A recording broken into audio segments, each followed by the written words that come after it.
This is kind of making the rounds. Bill Burr is out here. Love it. It's really great. Love it. And this is the effect of like saying something that everybody feels. Yes. Right? He says literally for a minute on his podcast. I think it starts around like the 15-minute mark and ends around like 16 and a half minutes. It's a minute-long rant just about how shitty CNN is of a channel, right? And this 1 minute kind of explodes. He not only shits on CNN, he says MSNBC, Fox News, he says they're all the fucking same thing. They're un-American, they're treasonous, their ratings have tanked in this massive way. I think like CNN ratings are down 68% or something like that. I think Fox is down like 27 too. Probably. But like without Trump, there's this void in interest for the news. Yeah. Now nothing is newsworthy. We don't really give a fuck anymore. Yeah. So they need Trump, so they're starting to talk about Trump. And then his whole thing was, by talking about him and giving him all this free airtime, you're going to get him elected again. And you want it. You want Darth Vader because you need it for your relevance. Yes. Like the news is this place that is not just telling us what has happened.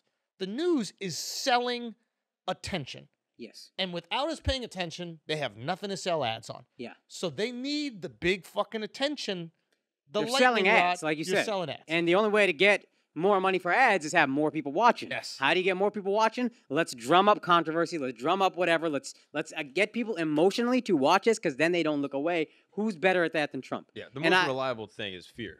Yes. Fear. And they prey on fear. And nothing terrifies like your average like Democrat liberal than the idea of Trump getting elected again. And I'm sure we've had this conversation because I think we've all thought it. I know I've thought it. We're like, dude, Trump was a joke when he first started running in 2016. Mm-hmm. They used to say he had to pay people to come to his fucking rallies. But then the news picked up on the fact that he was saying divisive things and they gave him all the attention in the world. And the more attention he got, the more people he could reach to be like, yeah, I like what this guy is saying. Whether it's good or bad or whatever, I don't care. The point was people were like, now this guy's accessible to me, and the more I see him, the more I like him.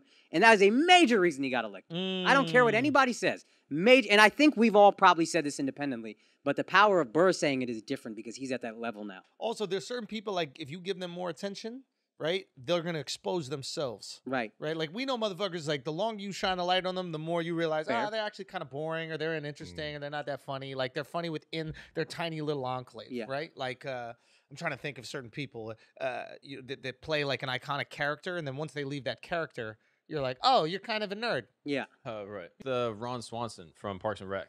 That like he's like the manliest guy. He's like, I eat steak all day. I want meat, blah blah blah. Yeah. And then like he like was tweeting some shit like standing up for like gay rights or whatever. And everyone people was like, what are you doing? What are you doing? He's like, bro, I was like a theater kid. Like I like went through like all these traditional theater programs. Like I'm playing a character. Like this happens a lot with actors. Right. It happens a lot with actors, especially like then they started hiring the actual mobsters for like the mob roles. But before that, it was a bunch of like gay theater dudes who would like mob it up. And Italian it up to play all these roles. This is prior to like Sopranos and shit where they started hiring the real guys. Yeah. But like I've been on set with a guy who's like supposed to be a tough New York Italian dude, and then they do cut, and he's like, "Yeah, do you think I was really into it? I think I was really come on, buddy." Yeah.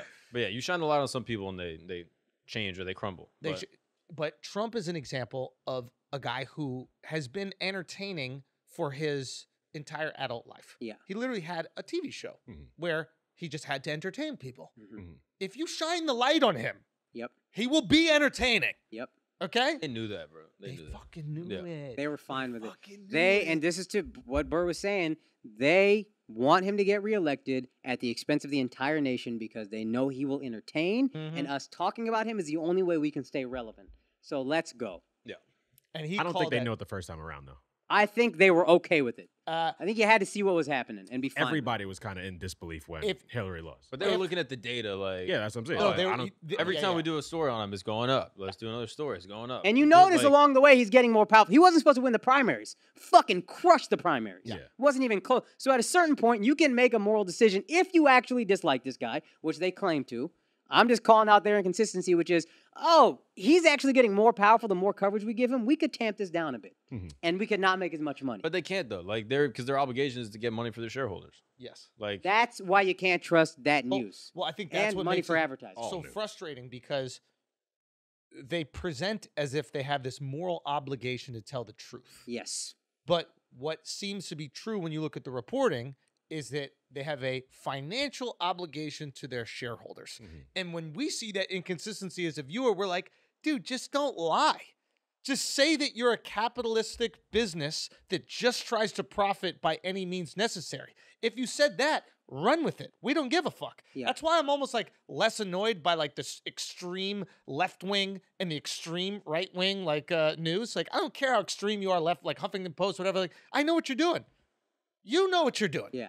The game is like, what is it? One America News or some shit like that. Like, I know what you're doing. I know what you're here for. Yeah. It's just to say whatever Trump does is the most perfect thing in the world. Yeah. Right? So I can look at that with like some bit of honesty. They would act like they're just telling the truth. But like, I'm not as annoyed by it. But like, when you go, I'm telling you the truth and that's all we care about. We're not biased. Or we're real objective. news. I think Fox News, that's their thing. With the real news. The real news. Like, come on. Yeah. Stop it. Yeah. But they can't.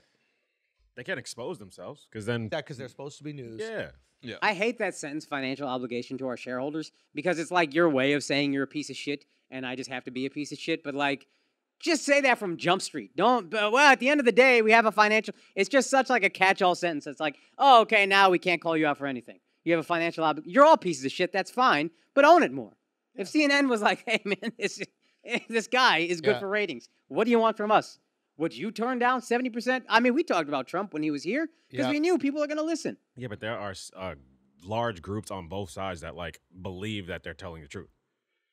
So if they expose themselves, be like, nah, we're just saying what we have to say to appease everybody. And they'd be like, oh, fuck. I understand the reasoning because you got to cater to morons. Yeah. But me as a person who's not quite as stupid as that, I'm like, oh, I can't fuck with this because I see through it. Yeah, but you know what to I mean? appease you, then they don't have to lose their appease me. base. They don't have to appease me, but I see what you are and I will call it out. Okay. And that's it. And I know what it is at the end of the day. You don't have to appease me. You got to appease the morons. But anybody with half a brain knows how biased both sides are. Yeah. Every network. Mm-hmm. Bro, you'd be surprised, bro. You'd be surprised. Like, I got friends who literally just regurgitate CNN talking points.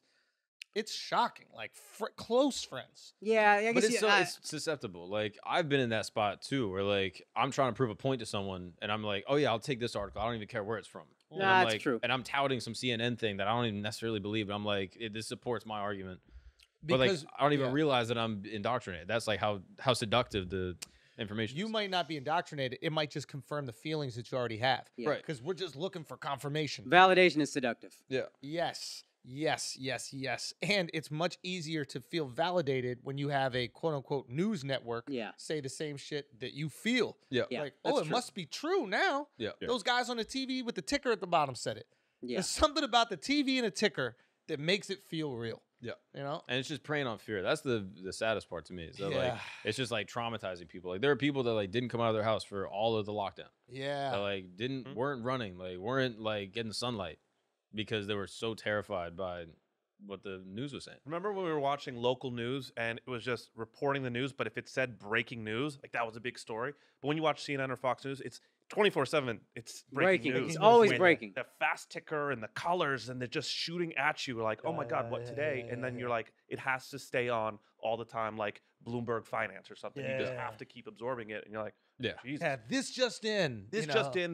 Monkeypox. Like, it's just, they are dying for another disease. Yeah. If a disease pops up on our shores, they could not be happier. If there was a CNN producer on the flight with the guy who had the monkeypox all over his hand, he would sit there, mouth shut, and let that motherfucker land in America and infect every single person so that story tomorrow could absolutely murder the ratings. That's what happened with the monkey virus, which is apparently different than monkeypox. Okay. That there was a person that died in China from monkey virus. Of course. It was like this big headline. Yeah. And I was like, oh, fuck, another fucking pandemic or whatever. I look into it, and it's like you have to be in contact with a monkey that has the virus, and then like the death rate is whatever. And I was like, this is a non-story.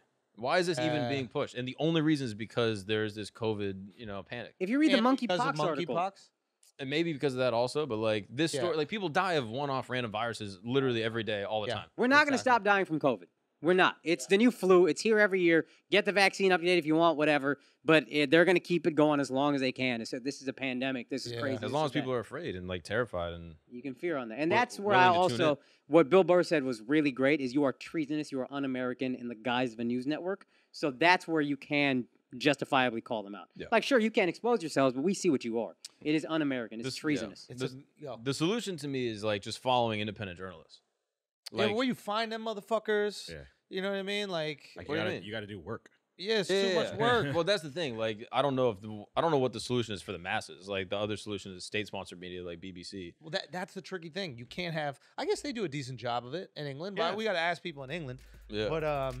But like, yeah, you don't want state-sponsored journalism because it's state-sponsored. Exactly. Well, you whatever can have Biden both. says, It doesn't have to be one or the other. have Vax That Ass Up playing every single the beginning of every program.